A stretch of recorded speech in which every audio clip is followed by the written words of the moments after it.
Hi friends, welcome to JMC broadcast information. ఈరోజు మనము ద్వాదశ జ్యోతిర్లింగాల గురించి తెలుసుకుందామండి.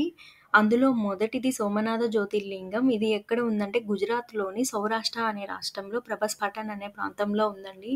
ప్రపంచ పుణ్యక్షేత్రాలలో సోమనాథ జ్యోతిర్లింగం కూడా ఒక విశిష్టత ఉందని మనం చెప్పుకోవచ్చు. ఇక్కడ సముద్రం పక్కనే ఈ గుడి ఉంటుందండి. ఆ సముద్రం పక్కనే గుడి ఉండడం వల్ల చూడడానికి చాలా చాలా బాగుంటుంది ఈ టెంపుల్. ద్వాదశ జ్యోతిర్లింగాలలో రెండవది మల్లికార్జున జ్యోతిర్లింగం అండి. ఇది ఎంతో పవిత్రమైన క్షేత్రంగా మనం చెప్పవచ్చు. మల్లికార్జున జ్యోతిర్లింగం ఆంధ్రప్రదేశ్ రాష్ట్రంలోని శ్రీశైలం కొండలపైన ఉంది.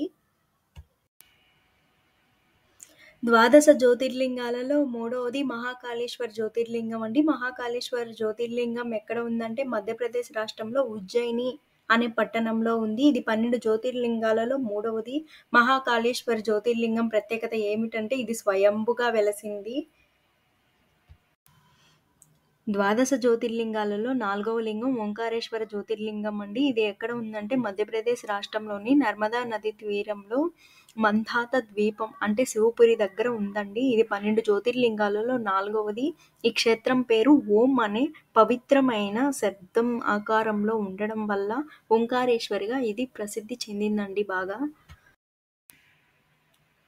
ఇంకొస్తే ద్వాదశ జ్యోతిర్లింగాలలో 5వ లింగం వైద్యనాథ జ్యోతిర్లింగం అండి. వైద్యనాథ జ్యోతిర్లింగం జార్ఖండ్ రాష్ట్రంలో దేవాఘర్ పట్టణంలో ఉంది. ఇది 12 జ్యోతిర్లింగాలలో 5వది. వైద్యనాథ జ్యోతిర్లింగాన్ని బాబా వైద్యనాథ్ అని కూడా పిలుస్తారు. ఈ క్షేత్రం శివుని వైద్య రూపాన్ని ప్రతిబింబిస్తుందండి ఎక్కువగా. ద్వాదశ జ్యోతిర్లింగాలలో 6వ లింగం భీమశంకర జ్యోతిర్లింగం. భీమశంకర జ్యోతిర్లింగం ఎక్కడ ఉందంటే మహారాష్ట్రలోని పూణే జిల్లాలో సహ్యాద్రి అనే కొండల్లో ఉంది. ఈ క్షేత్రం ప్రకృతి అందాలు, ఆధ్యాత్మికత, శాంతితో భక్తులను చాలా బాగా ఆకర్షిస్తుంది. ద్వాదశ జ్యోతిర్లింగాలలో 7వ లింగం రామేశ్వర జ్యోతిర్లింగం అండి. ఇది ఎక్కడ ఉందంటే తమిళనాడు రాష్ట్రంలో రామేశ్వరం అనే పట్టణంలో ఉంది. నాకు తెలిసి రామేశ్వరం అంటే తెలియని వాళ్ళే ఉండరు. అందరికీ తెలుసు రామేశ్వరం ఎక్కడ ఉంటుందో. కాశీకి వెళ్ళిన ప్రతి ఒక్కరూ రామేశ్వరం వెళ్ళే తీరుతారండి. ద్వాదశ జ్యోతిర్లింగాలలో 8వది నాగేశ్వర జ్యోతిర్లింగం అండి. ఇది గుజరాత్ రాష్ట్రంలో ద్వారకా నగరానికి దగ్గరలోనే ఉంటుంది. ఇక్కడ శివుడు మనకి నాగేశ్వర రూపంలోనే దర్శనమిస్తాడు. ఈ శివుడిని మనం దర్శించుకోవడం వల్ల మనసులో ధైర్యము, ఆత్మస్థైర్యం అన్నీ పెరుగుతాయండి.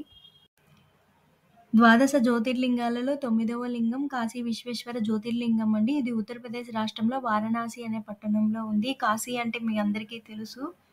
చాలామంది వెళ్తుంటారు కాశీ నగరానికి. ఇది మోక్ష నగరిగా అని కూడా పిలుస్తారు దీన్ని.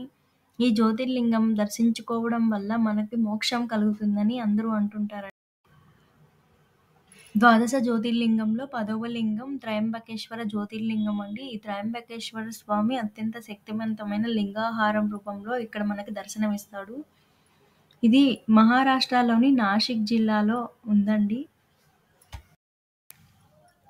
ద్వాదశ జ్యోతిర్లింగాలలో 11వది కేదార్నాథ్ జ్యోతిర్లింగం అండి. ఇది హిమాలయాలలో ఉంటుంది కాబట్టి ఇక్కడికెళ్ళి శివుడిని చూడాలంటే ఎన్ని జన్మల అదృష్టం చేసుకొని ఉండాలండి. ఉన్న ద్వాదశ జ్యోతిర్లింగాలలో కల్లా నాకు కేదార్నాథ్ జ్యోతిర్లింగం చూడాలని బాగా ఇష్టమండి. ఇది ఎక్కడ ఉందంటే ఉత్తరాఖండ్ రాష్ట్రంలోని హిమాలయాల పర్వతాన గంగోత్రి నది పక్కన ఉందండి. ఒక్కసారి వెళ్ళి చూడాలండి జీవితంలో. ద్వాదశ జ్యోతిర్లింగాలలో 12వ లింగం గరిష్ణేశ్వర జ్యోతిర్లింగం అండి. గరిష్ణేశ్వర జ్యోతిర్లింగం మహారాష్ట్రంలోని ఔరంగాబాద్ జిల్లాలో ఉంది. ఇది గుహల సమీపంలో ఉంటుందండి ఈ జ్యోతిర్లింగం. ఇలా ద్వాదశ జ్యోతిర్లింగాలు వివిధ రకాల ప్లేసుల్లో ఉన్నాయండి. కానీ ఎప్పుడైనా మన జీవితంలో ఈ ద్వాదశ జ్యోతిర్లింగాలను మనం సందర్శించడం వల్ల ఎన్నో జన్మల పుణ్యం, మనకు మోక్షం లభిస్తుందని మన పెద్దవాళ్ళు, పండితులు చెప్తున్నారు.